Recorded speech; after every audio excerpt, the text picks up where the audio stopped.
Have you ever wondered how your body heals itself? The answer lies in the crimson fluid flowing through our veins: blood.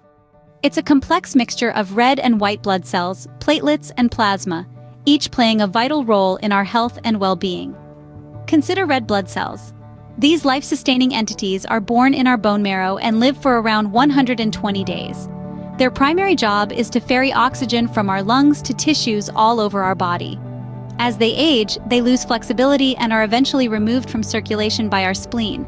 Once removed, their iron is recycled and the rest is expelled as waste. However, our blood isn't always perfect.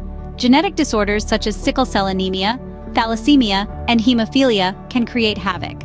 Sickle cell anemia results in abnormally shaped red blood cells that can block our blood vessels. Thalassemia is characterized by irregular hemoglobin production, while hemophilia affects blood clotting, leading to prolonged bleeding. Chronic illnesses like leukemia, anemia, and clotting disorders can also wreak havoc on our blood and overall health. Now imagine you've cut your finger. What happens next is a symphony of cellular activity.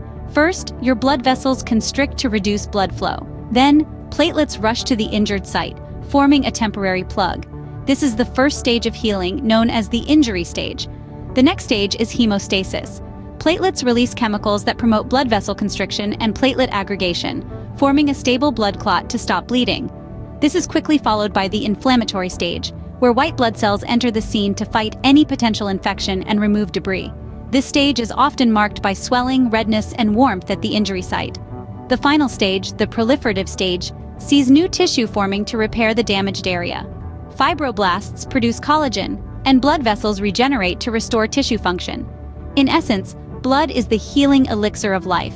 It delivers oxygen, nutrients, and immune cells to the injured area and plays a central role in the healing process. Through the stages of injury, hemostasis, inflammation, and proliferation, it orchestrates healing by clotting, preventing infection, and promoting tissue repair and regeneration. So the next time you marvel at a healed cut or recovered wound, remember the life cycle of red blood cells, the genetic and chronic conditions that can affect them, and the remarkable stages of blood healing. It's a testament to the incredible complexity and power of our bodies, all driven by the ceaseless flow of blood. Apart from healing, our blood plays a crucial role in our immunity, acting as our body's defense mechanism against infections and diseases. This is largely due to the white blood cells, also known as leukocytes.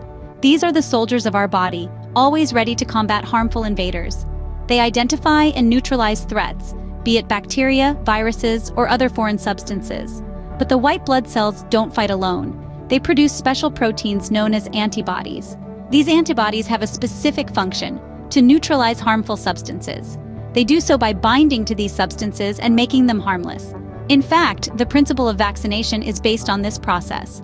Vaccines contain weakened or inactivated parts of a particular organism that trigger our white blood cells to produce antibodies. This prepares our body to fight the disease in the future, strengthening our immunity.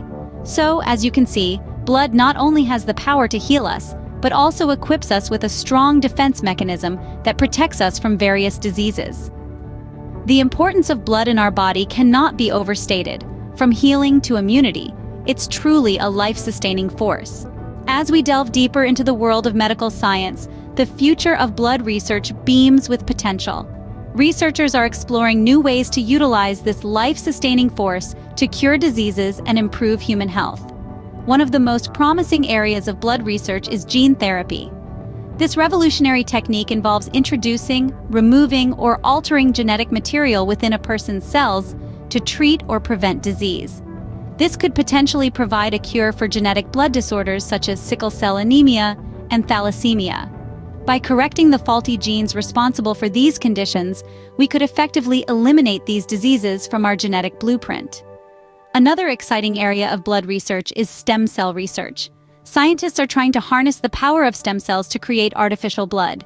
This could be a game changer in emergency medicine, where the demand for blood often outstrips supply.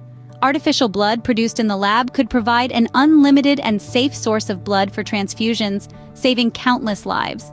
Furthermore, advancements in blood testing technologies are enabling us to detect diseases earlier than ever before.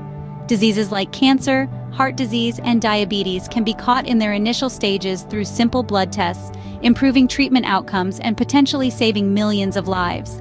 As we forge ahead into the future, the lifeblood of our bodies continues to be a fascinating area of research. It holds the key to many medical breakthroughs and is a testament to the complexity and power of human biology.